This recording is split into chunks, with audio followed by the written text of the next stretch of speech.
All right.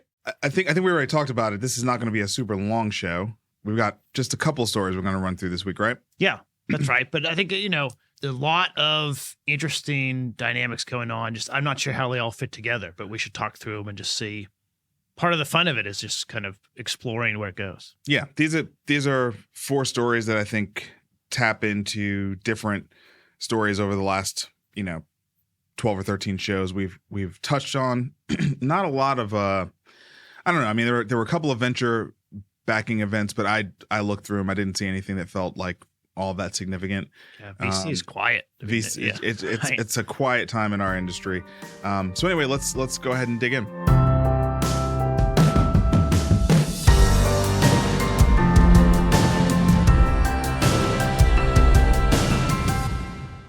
All right. The first story, I like this story because I think it's a clever story. This is about the California nonprofit hospitals turning to bankruptcy for leverage against the state. So a little bit of a continuation on where we left the last show, talking about health systems and sort of the challenges they have in getting mergers done, and particularly when AGs of the state are participating in blocking those mergers from happening. Yeah, that's right. I mean, I think the reason I want to keep following this is that there's a lot of nonprofits that have significant debt and their operations have deteriorated, and they're going to have to figure out something. And that's going to involve maybe closing some facilities, changing things around, selling, merging, combining. Some AGs are stopping in certain states. I think it's about 10 or so states in this article have been stopping transactions from going forward. I think with the intent of protecting the population. They want to keep all the healthcare services being delivered. And as we talked about last week, that is laudable, but if you can't fund the operations, it's sort of a rock and a hard place. And then this came up this week out of California, where a health system, the Beverly Hospital, which is outside LA, they've been trying to sell the hospital for 10, I think it's about 10 years, 9 or 10 years. And it's been blocked several times with requirements like you can never shut down any of the operations. And so for an acquirer to walk into a fairly troubled health system and then agree that they'll never change anything is kind of a hard hill to climb. Yeah.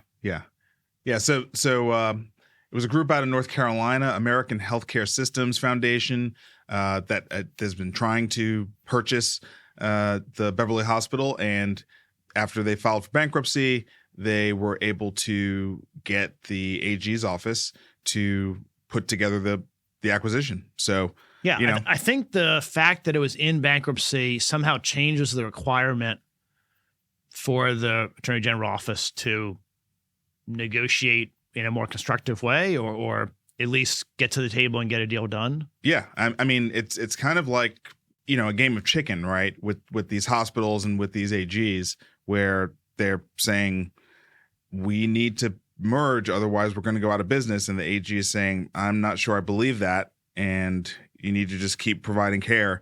And in this case, they went ahead and filed for bankruptcy, and that called the bluff. I mean, that said, okay, do you want care here? Because we're in bankruptcy now, right? You're gonna have to get somebody to come in and take this thing over. So this continues to just be a really interesting thing for us to track, because it's easy to talk about the common spirits, the Ascensions, the HCAs, these supermassive, multi-region health systems. I don't think that that's the majority of hospitals around the country. No, and they have issues, but they're well run. That's right.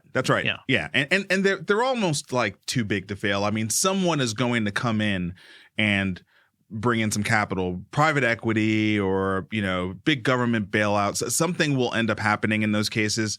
It won't be pretty, but it will happen. But in these little onesie twosies, this is a 202 bed hospital, as you said, right outside of LA. Ain't nobody coming to their rescue, right? Right. So, well, and I think there's a question in my mind of do we need as many 100-bed hospitals as we have?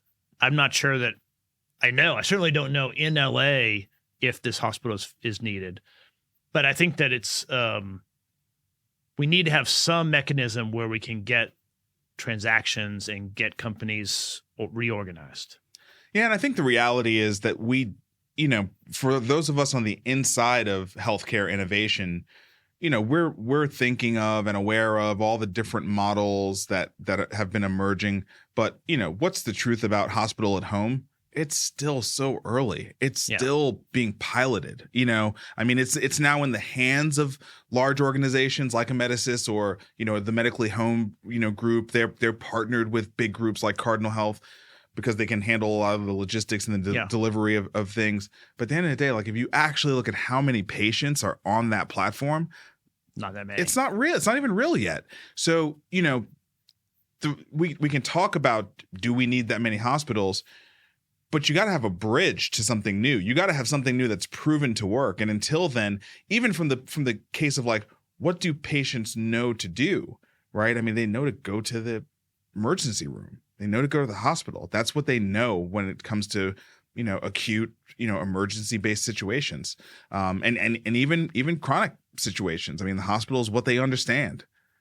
Yeah, I mean, I've been thinking about this a lot. I don't have an answer, but the fact that for-profit health systems are not interested in this property, and then nonprofits can't continue operations. They can't find a way to keep doing it. We need to find some way to treat the patients and make sure that there's enough coverage, but we don't need too much. Like, we don't need unlimited nonprofit health systems. But I don't know if the AG is qualified to make that determination. And yet there's not really a structure to say, but we have a free market-ish health system, but it's not totally a for-profit market.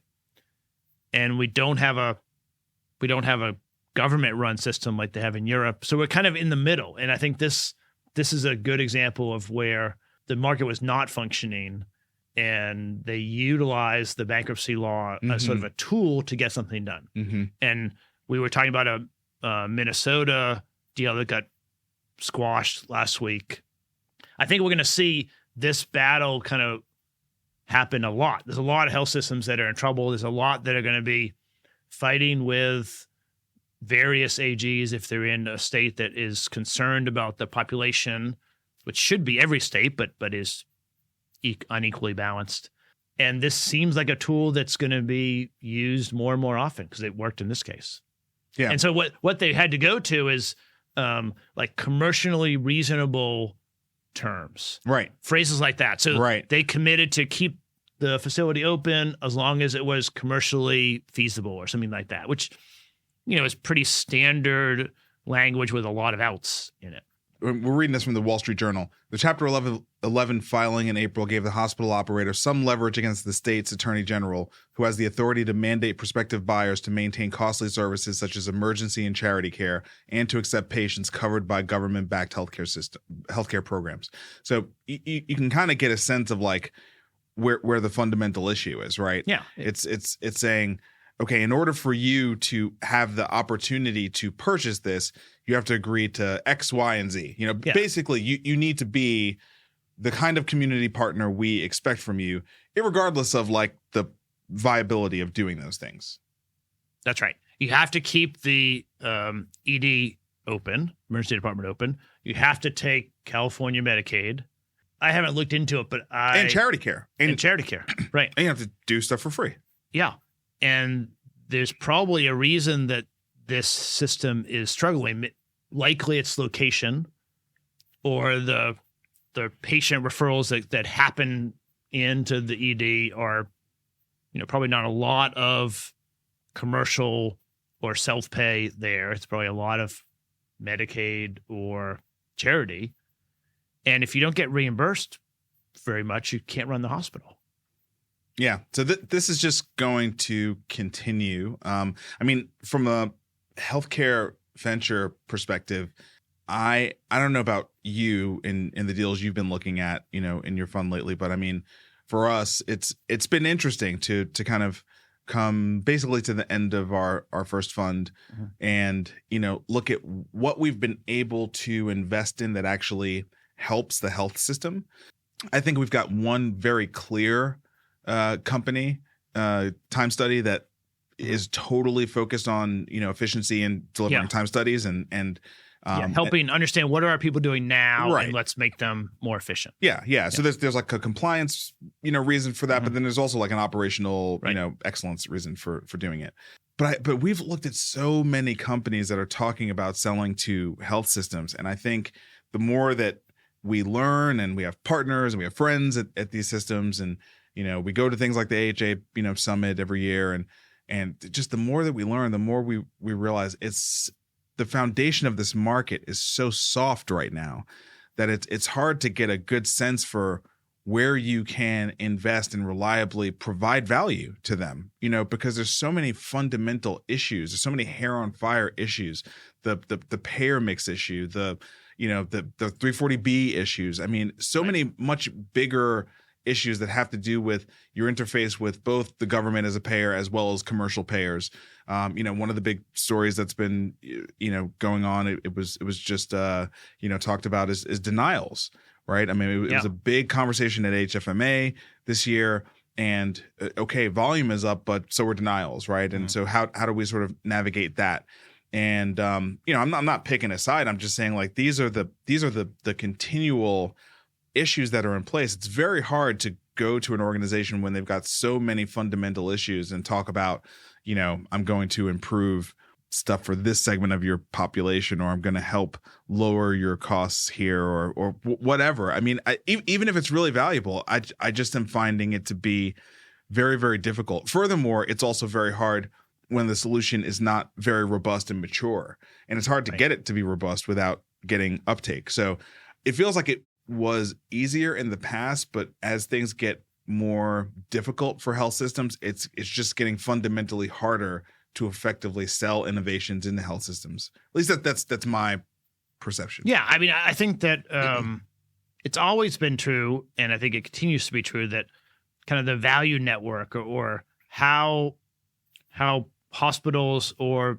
payers sort of deliver value for their customers is fairly complicated. There's lots of parts to it. And so for a seed stage company, for an early stage startup that's just getting started, typically they want to take one kind of point solution and really understand the customer pain points, try to make that experience 10, 15, 20 times better, so that it's hard to get people to change their day-to-day behavior. I'm not going to bother if it's just like an incremental tiny change. Mm-hmm. So giving like a quantum significant, it really changes my work life. Now I can get adoption. Right. The issue is that in health systems, it's very complex. There's lots of different pieces and parts that all work together. So it's hard to isolate, we're going to help this piece be 20 times better, because it's kind of dragged down by all the other pieces. And so I have a new fund. I've made one investment. I'm looking at several more, but I'm looking to do 10. We're really trying to find where can we isolate one piece of the chain and sort of own that and control that and give great value. You have to be really clear about what are you solving, understanding many of the things. It's a great idea, but it's so intertwined with other stuff that I can't really prove that it's going to work. And then if the health system doesn't do their part, my company doesn't get the benefit. Mm-hmm. So some things that could be great, they just it's like too hard. Yeah. It's and also like a lot of the larger systems will say, go test this out with a smaller system or like a single hospital. Well, single hospitals are fighting to stay alive. They will say that, and that's not a viable path. Yeah. The small systems can't do anything. It felt like it used to be more viable, though, right? It felt like smaller systems used to have more bandwidth, more ability to actually, work with you, collaborate with you as an early stage company. But they're just under so much stress now that channel is it's hard to break through. It's hard to break through. Okay. Related to these economic challenges, you found this story. I can't believe I didn't see this. The downgrade of the nation's credit rating from Fitch. Yeah, so there's 3 credit rating agencies that sort of rate all the debt around. Fitch is one of the 3 big agencies. Is Moody's one of the? Yeah. Moody's and S&P. S&P, okay. So they downgraded U.S. government debt from AAA, which is the top that it's been since the U.S. was founded, to AA plus, which is the next level down. But that really shocked me. It shocked the market. The market was down. I think it's just worth talking about. Like, this is, I think, not going to matter in that people are still going to buy government debt, but it is symbolic and kind of a sign of us headed in the wrong direction. I think it's a pretty big warning shot, but I also don't have a lot of confidence that the politicians are going to heed the warning. Well, so this is a DealBook newsletter that's writing about it, and the subtitle part of the Times. I think that's a segment from the Times. Mm-hmm. Times. Yeah. Well, DealBook is Andrew Ross Sorkin's thing. Okay. Inside the Times. So the subtitle here highlights that the downgrade admonished Washington for persistent political fighting over federal spending, but the move drew sharp criticism. So, I mean, I think that's something to just spend a second talking about, which is the culture war, right? Yeah. It is getting to a point. It is concerning people, right? And I think what's interesting about it is, and I intentionally, so I read the Times and the Wall Street Journal every day, so that I can understand the 2 sides of America. Yeah. And I intentionally went to the Times to get the story for the podcast. I mean, both papers covered it, sure, of course. Sure. Because I think the Times is more friendly to Biden. We should talk about the culture war. And I think even the Times was covering this because it's a big move. Yeah. And I mean, it's a big move, but let's just take it on the face and let's say Fitch's downgrade was in fact about the political fighting over federal spending, right? Like it was highlighting that as a risk. And just to be clear, Fitch warned that it would downgrade the U.S. when the debt ceiling fight was going on. Mm-hmm. That warning came out, and I think that was a catalyst that helped us actually get it done before the deadline. And so they've been in this kind of activist credit rating agency sort of role, which whether that's a good role for them or not, they've sort of been the one of the 3 that's been doing that. Well, I mean, I think that they are representing at least some segment of the business world that feels that the culture war is not productive for a stable business environment, for a stable economy. When I was at the Axios BFD event in San Francisco, TPG's CEO was there, and he was asked about he was asked about the debt ceiling, and he said he thought it would get done, but more so than any other year, he was concerned about it getting done, right? And I think that's probably represented in this downgrade, right? Which is to say, okay, like you got it done, we knew you were going to get it done, but you're scaring everybody. You're scaring everybody into thinking you might not get it done. And we know that there is a political theater. We know that there's a negotiation model, and that's all sort of understood. But the vitriol that's happening around this feels very, very much like the fabric is fraying. And I think that this is I think it's good because we need more organizations, institutions to acknowledge that this is happening and to say, listen, yes, the economy, GDP growth last quarter, pretty good given everything that's going on in the world. Is the U.S. really in any serious threat of being unseated as a reserve currency? Not in the near future. I mean, everyone understands that. We understand that this is a game of relativity, right? And if you look around the world, I think the UK bank just had to bump up the interest rate again, and they have a much harder time dealing with inflation than we do.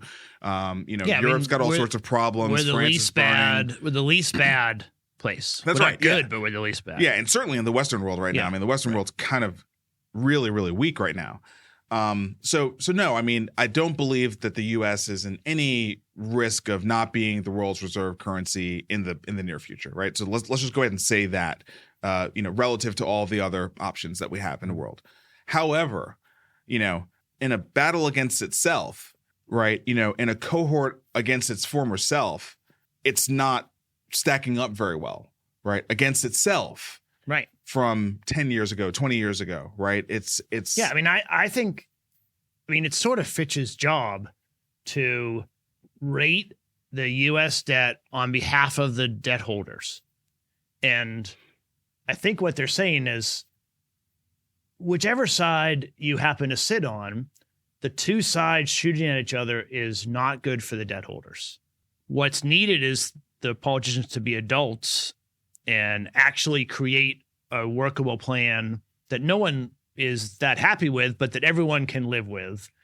I think this is a warning shot that for our 30-year debt, I mean, it's not out of the question that there's worries out there. Yeah. And I don't mean that we couldn't build our economy and create taxes and pay debt. What I mean is that the Republicans and the Democrats, both sides, it's hard to be 100% sure that they will be adults. That either side could get so petty and focused on winning the next political poll, whatever, that they do something that is strategically good to win that next victory that doesn't really matter, but really bad long-term for the safety of the overall economy and the debt. And I think that was the message. And like that's what I took from it. And that's a pretty sobering message. And I can't say I disagree with it. I mean, it's probably right. Yeah. And there's two things that are relevant to health further besides the fact that, we're talking about the United States. We live in America. Right. Yeah. One sort of obvious is the percentage of GDP that healthcare represents, and specifically the percentage of the deficit that Medicare represents, and that number is growing with no sort of real end in sight other than if you really project out past the baby boomers being alive, right? Then you have sort of a decline as you head into Gen X. We're just a smaller generation, but that's a ways out. Yeah. And no one is even on either side willing to have a discussion about the entitlement. So Medicare, Medicaid, Social Security, but no one will discuss it. And so we know this is out there and going to be really expensive, and a huge percentage of our economy is going to be used in that or in servicing the debt of what we've already paid for. And no person will speak the words. And so that's concerning. Well, what I think is so disheartening is that it is such a massive opportunity for innovation to play a role, right? You've got this chart that is only going in one direction, right? And you've got this capital market that is chomping at the bit to find a way to extract value out of healthcare and lowering that Medicare cost. I mean, there's so much money to be made there. There is so much money to be made if we could figure out how to actually turn that around. And we've got this ARPA-H initiative that's part of this administration, and it's look, I applaud the government pulling out several billions of dollars, which in the context of a multi-trillion-dollar is sounds like a lot, but it's not a lot. It's not a lot of money, and really saying in a very short period of time we're going to allocate that to innovative companies that are going to really go after some of these big, hairy healthcare problems. Mm-hmm. But man, it feels like there's more that we could be doing there, right? It seems like we could look at the direction, look at what this is going to cost in the future, grab some of that and really, really work with the private market and really work with the commercial payers to try to tackle this thing in a serious way. I mean, I think about the way that we're going about it right now, and it's so hard to get anything done in that space. And just in the context of how much Medicare contributes to the deficit, I mean, there is a national imperative for us to try to turn that around. And so to your point about like, we're not even willing to have a conversation. I mean, it seems like we should be willing to have a conversation at least about investing in innovation, which has clearly been how America has led the world's economy. Like we are the best innovators. Like, couldn't we leverage that proven track record of capital into innovators to, really lower the cost of just about everything, to lower the cost of Medicare? I mean, it seems like it's something we ought to be able to get done with the right kind of focus. Yes, we know people to call. And there's a lot of people with really creative ideas. What is not allowed right now is any kind of long-term solution that is not going to fix something. We were talking about it in the last segment, not going to fix something that is like immediate value this quarter. Like some of these things are, like, I'm 10 pounds overweight. I should lose a little weight. I should work out more. That's going to affect my cost of care in 20 years. And I don't have the proper incentives. I have incentives to save for retirement. I don't really have incentives to save for healthcare. Mm-hmm. It's not designed the same way. It's structured for the state of the world in 1965 when most people died by the time they were 70. And we don't have that anymore. And instead of just saying, as adults would, okay, we know people are going to live till 85, 90. Let's try to rethink this, not for the people that are in Medicare now, but I'll be 70 in 2040. And I don't know if Medicare will be around or not. Yeah. And I'll be 70 years old. I'm still going to be, hopefully on this podcast, I'll still be working, but things I'm doing today hopefully will make me more healthy then. There isn't, and I was talking to my son yesterday, who's 18. He wants to start saving for his retirement. He had learned about that in high school. He now understands compounding, and he's telling me I got to start, which is great, right? It's amazing. But healthcare compounds too. And we don't teach that. We don't talk about it. We just kind of ignore it. Then we are surprised when people get to 55, 60, 65, and they have a lot of health care because they've been unhealthy for a long time. So these problems are, I went to Oppenheimer last week. It feels like the United States was like really pulling in the best and brightest people. We didn't understand everything. Lots of stuff was not safe, poorly done, and questionable whether it was needed or not. But we wanted to lead and find a solution and just put in anyone in the middle of nowhere to try to figure this out. We don't do that stuff anymore. We're just planning for the next election. And that's not going to work for our kids. No, and think about in your own life. To the listener, think in your own life, would that work? Of course it wouldn't work. Right. Of course it wouldn't work. Like you have to, you have to have a balance of things you do for the short term, things you do for the midterm, and things you do for the long term. And that's, that balance is how you don't go crazy today.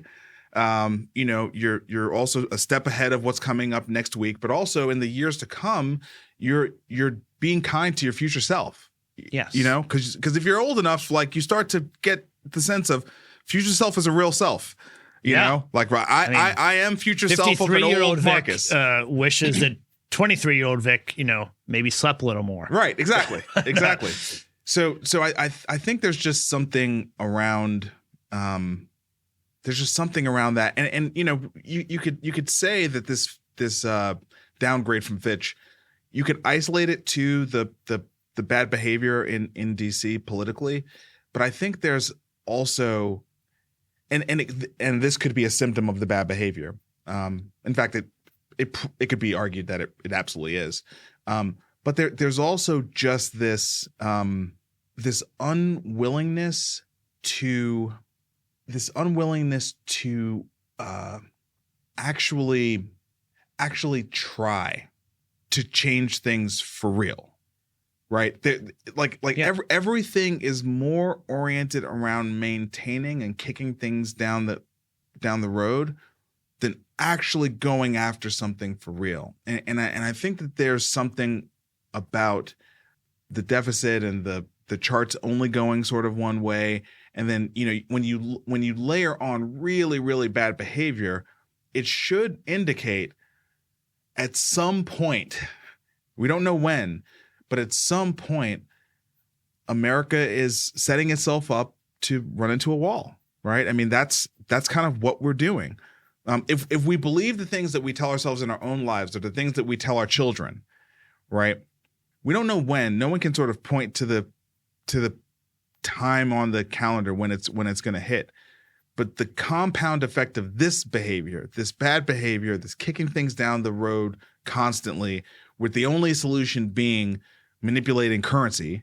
Yeah. Right. Print more money and manipulate the interest rate to make it be reasonably okay for us. It hurts the rest of the world. Yeah. Like, if you don't believe that would work for you personally, and you would certainly not advocate that for your child, at some point you have to realize, like, in a world of you versus you, or you caring for future you're not doing a very good job, right? Yeah. Forget about the competition. Like, just you versus you caring for future you're not doing a very good job.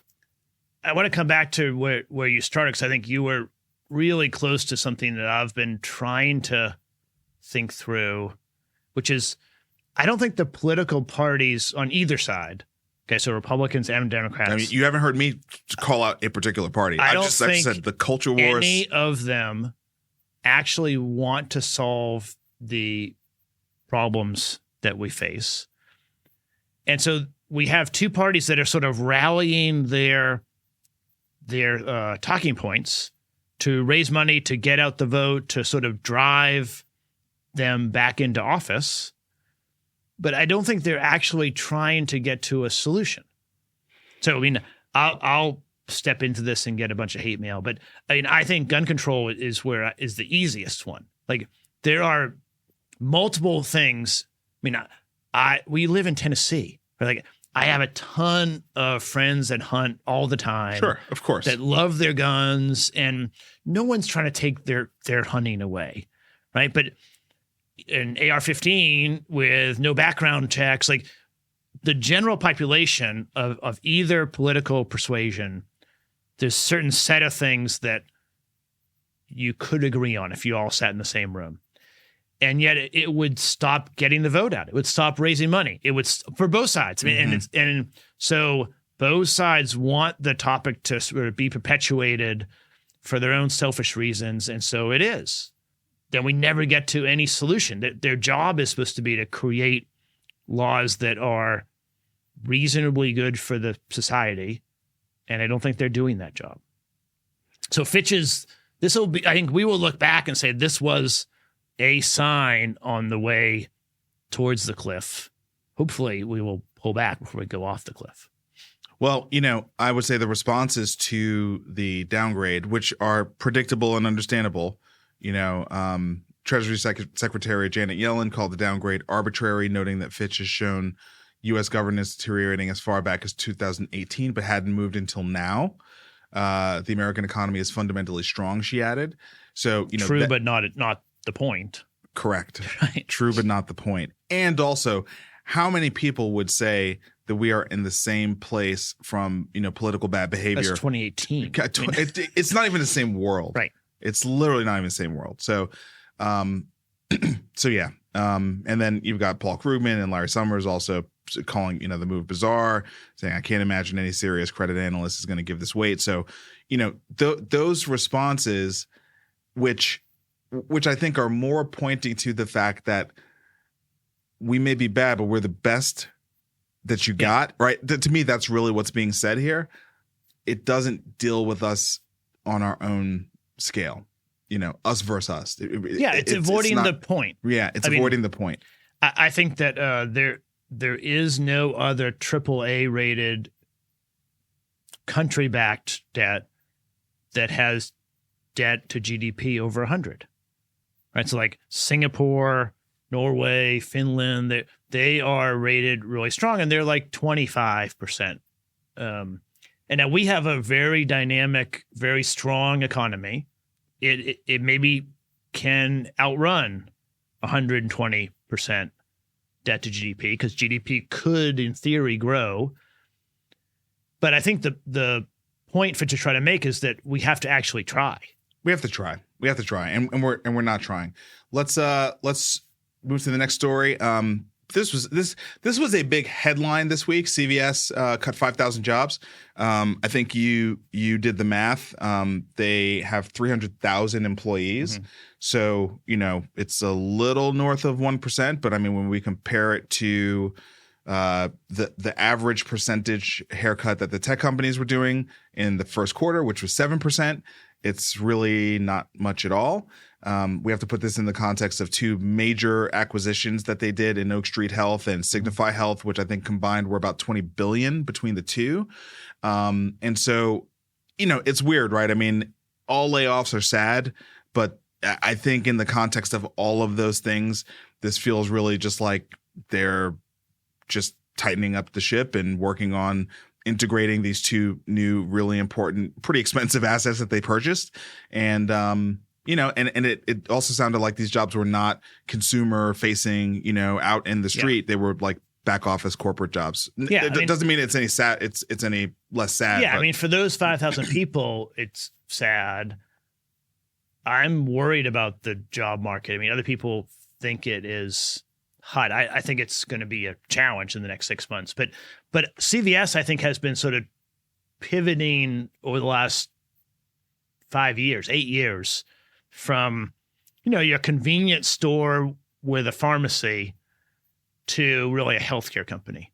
And these acquisitions of Oak Street and Signify, we've talked about them before. Those were big investments in new capabilities.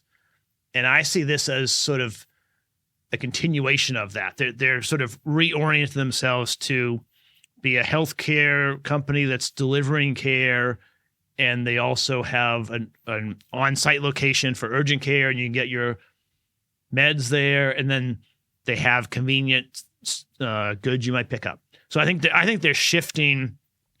I don't exactly know where it is, but in management or in the supply chain or in retail or maybe in their retail buyers, I don't think it cut a lot of people that were facing customers. They said it wasn't.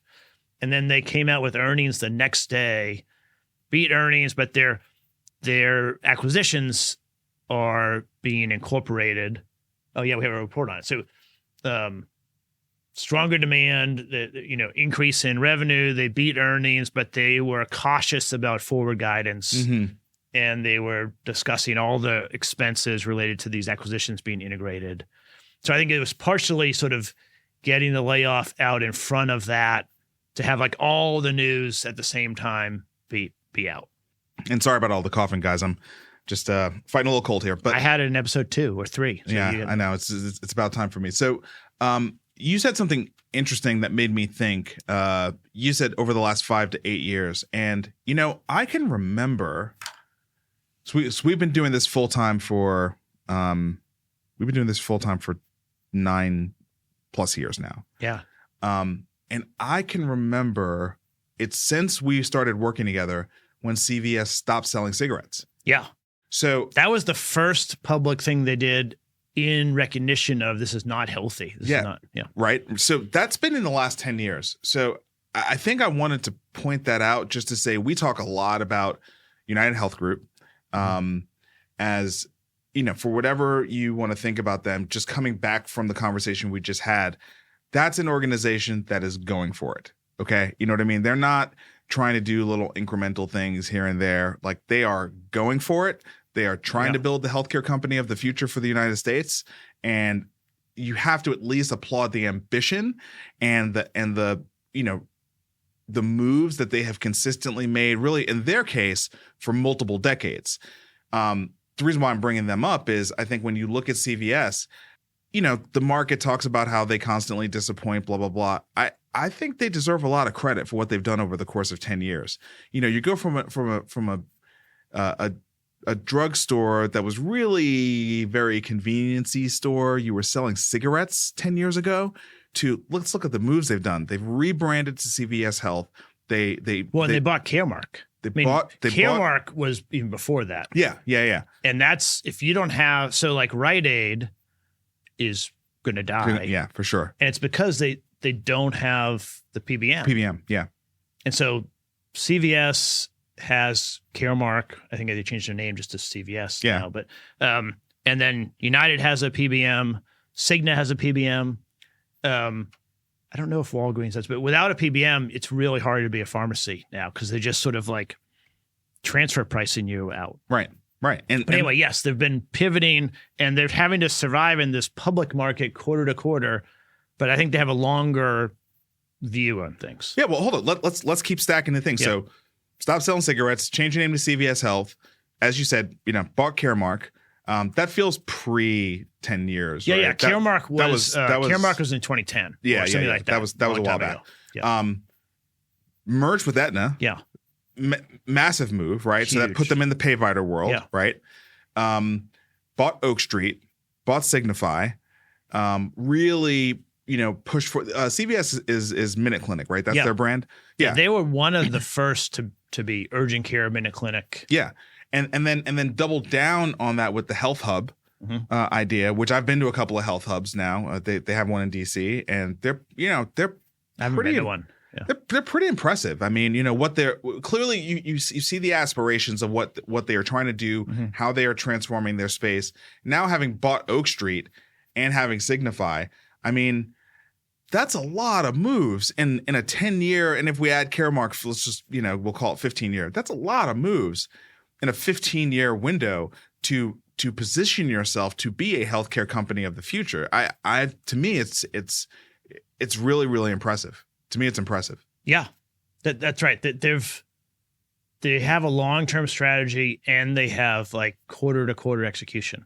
It's hard to pair those both together in a public environment where you're under so much scrutiny. Yeah, and look, they're gonna suffer from the same issues that all managed care organizations do in terms of they get tailwinds and they get headwinds. You know what I mean? So they had tailwinds during COVID. All the payers stacked all this cash during that time.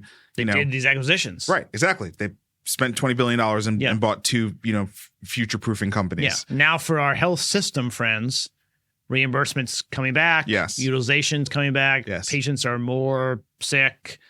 So it's going to push claims through CVS and United. But that's a give and take. That's sort of that's pendulum swinging. Right. That's pendulum swinging. That's right. Yeah. We don't have a story, but Cigna came out with earnings this week as well, and they were good. They beat moderately. They're the same. They have a PBM.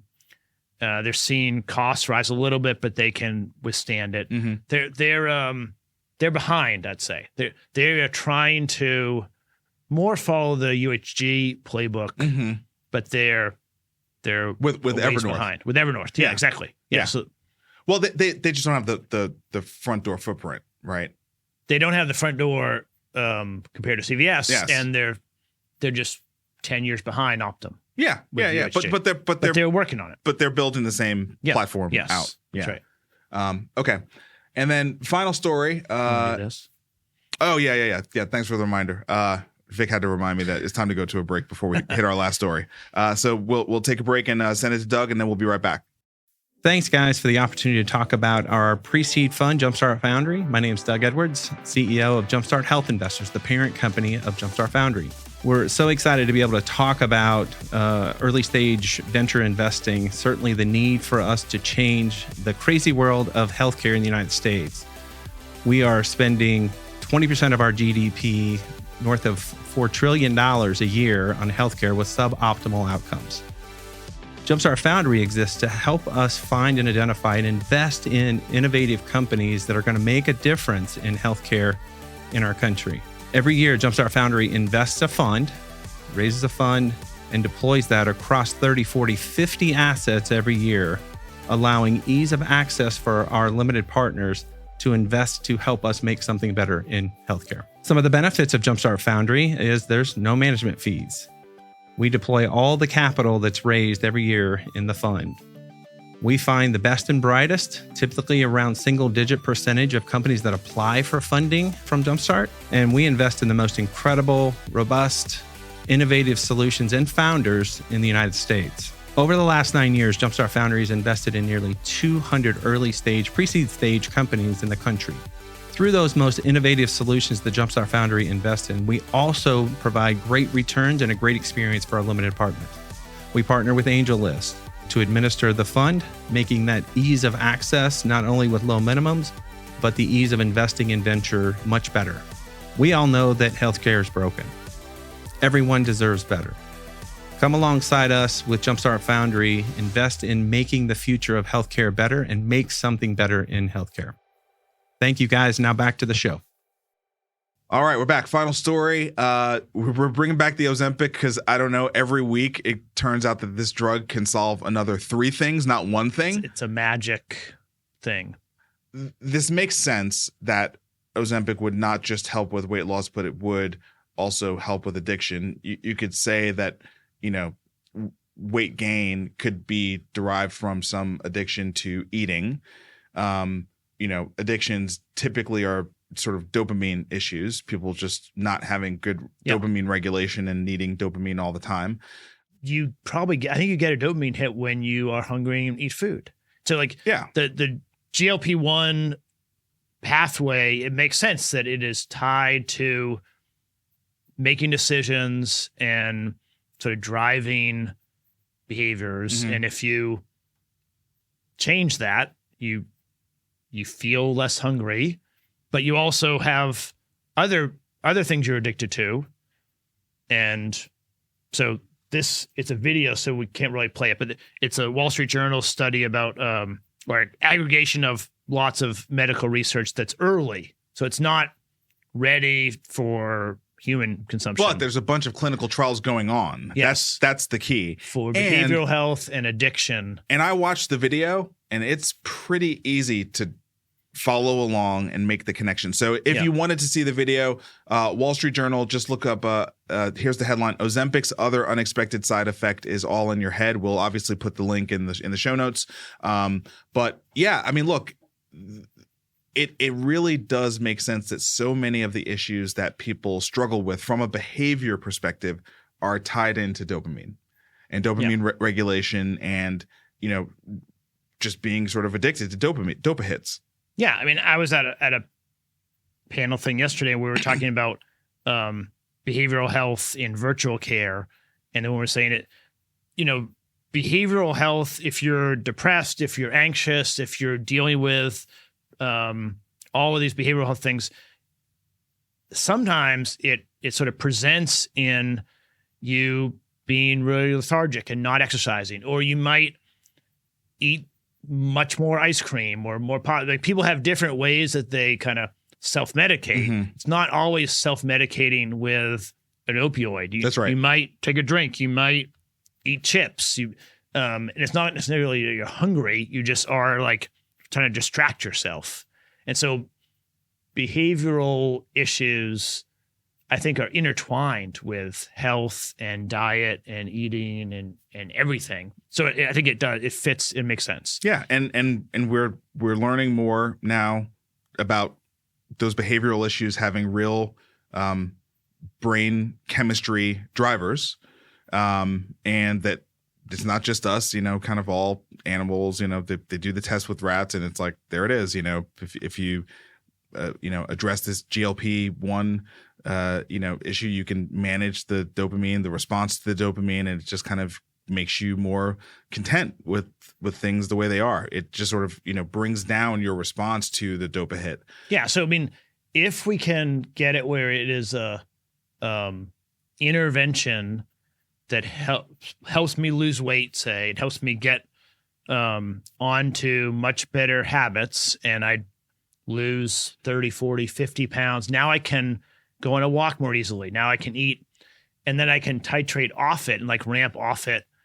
And I have much better habits, and I don't have that cycle of I'm eating a lot, then I feel kind of lazy and sick, and then I'm depressed about that, and I eat more, and you just kind of never end. And I drink. I mean, the thing about this story is it's talking about how it makes people not want to drink, right? Which is obviously also connected to obesity, but also connected to some really other very bad things. I mean, I think overeating is one thing, but over drinking is an organ killer, right? Yes. So, so this is it's a really promising set of treatments. Ozempic is the most well known, but there's going to be a pill form. There's going to be a lot of medications that come out in the next couple of years, and I think it's going to really be impactful to our health system. But it's expensive. Yeah, it's expensive, and that takes us to our final little story here, which is around employers cutting off access to weight loss drugs for workers. So they're talking about Wegovy, which is in the same sort of family as Ozempic, and how employers are just saying it's too much money. I didn't know how much it actually costs, but it's cited here in the Wall Street Journal that this class can cost as much as $1,350 a month for a patient. Now, I will admit, when I saw that amount, I didn't think it was that expensive. Now I understand when you think about the number of people who suffer from obesity, that's going to be a big number at scale. But when I think about the downstream health benefits and the cost savings of having people who $20,000 a year, right?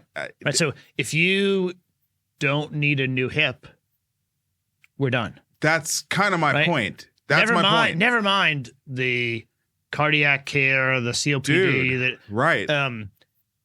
And I think the issue is the CFO.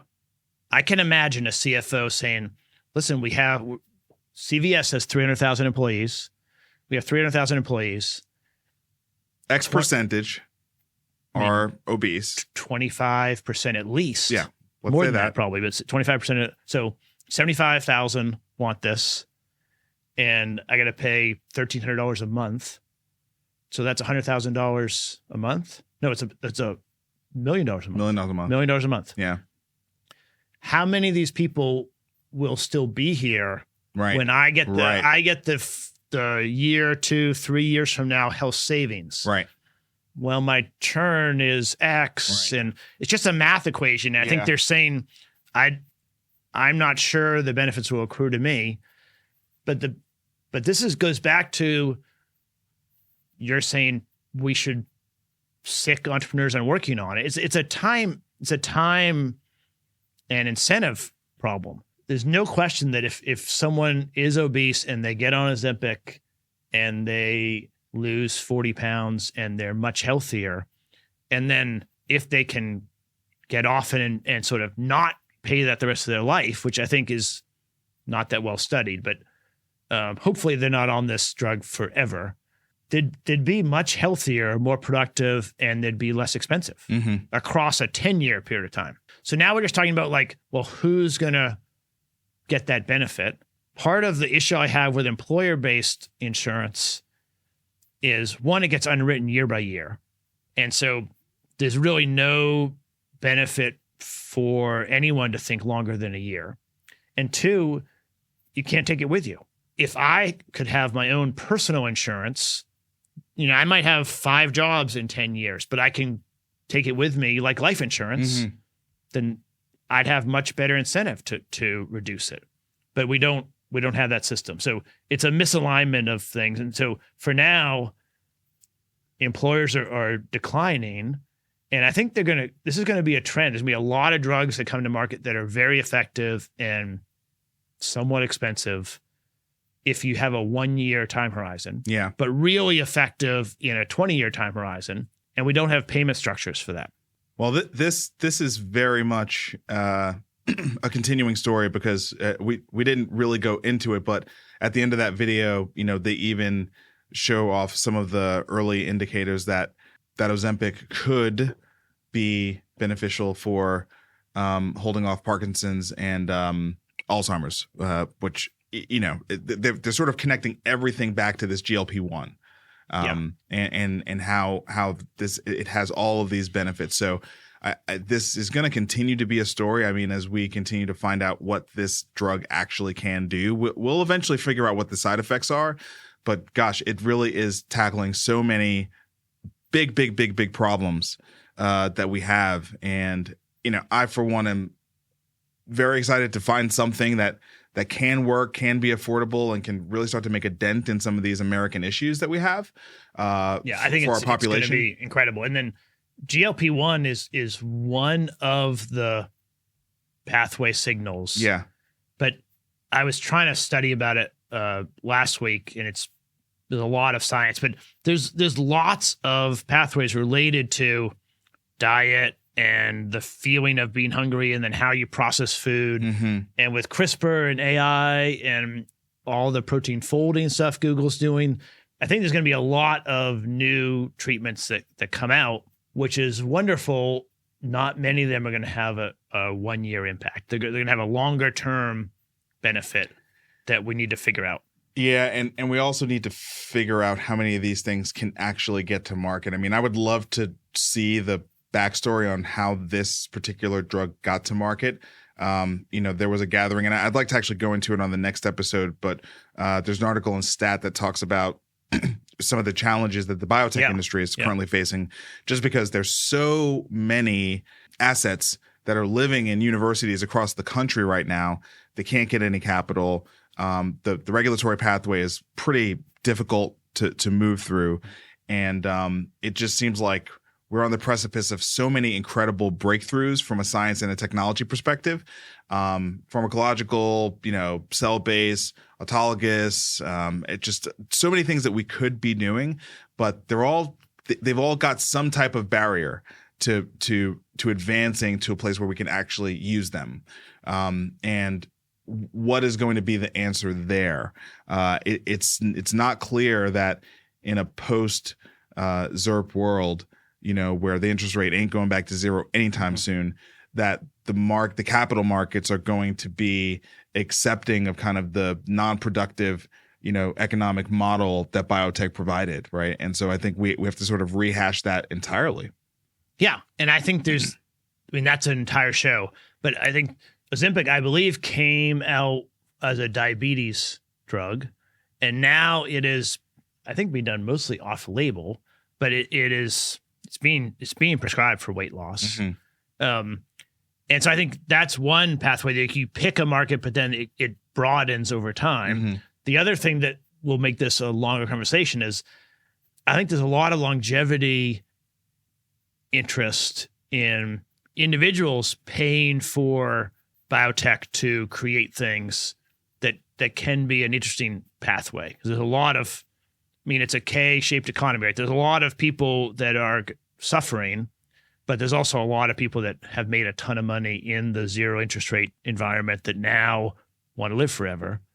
And so like getting that all aligned where they do work for their own selfish live forever interest, but then it populates down to the whole group of people over time, I think is something to think through.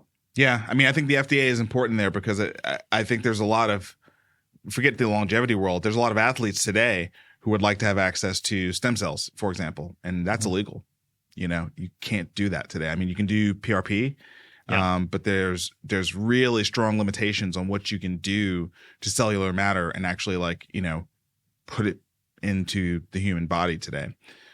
So as long as we've got those huge blockers in place, I think even the longevity folks are kind of limited in the impact they can have for the broader society. Okay, well, I want to learn more about that. So not embryonic stem cells, but just any stem cells? You can do PRP, which is taking your own blood, put it in a centrifuge, and then, it kind of gets enriched through that process, and then you can put it back in. And I think there's like 3 or 4 areas where, generally speaking, it's been proven to help with the symptoms that you may experience. I've seen it for orthopedics, hair growth, stuff like that. Yeah, exactly. But exogenous cells are not allowed. You can't. I think there was like some like umbilical cord stuff that they were messing around with in the past, but I think all of that stuff's outlawed at this point. And I don't think you can do any of it. I think it's all illegal. Yeah, that's something we should look into that along with the biotech story for next week. Yeah. I do want to dig into that. I mean, obviously, that's an innovation space. That's capital markets. There's a ton of assets that are out there. It's a big percentage of what the tech transfer world is trying to do. Vanderbilt is very well positioned to do things there, but you got to have the capital in the private markets to actually advance that stuff. Yeah, and the tech transfer commercialization is a hard. It's hard anyway. I've been working on that for a long time. Yeah, it's hard. It's hard anyway. All right, man. Look, this is a better show than you thought it was going to be. Yeah. It's always good when we get live and just talk through things. Yeah. And we're live back in the office next week. Maybe we'll try to find a guest. Yeah. Let's. We'll talk about. I have some ideas. Okay, good. All right. Well, thanks for listening. We'll see you next week.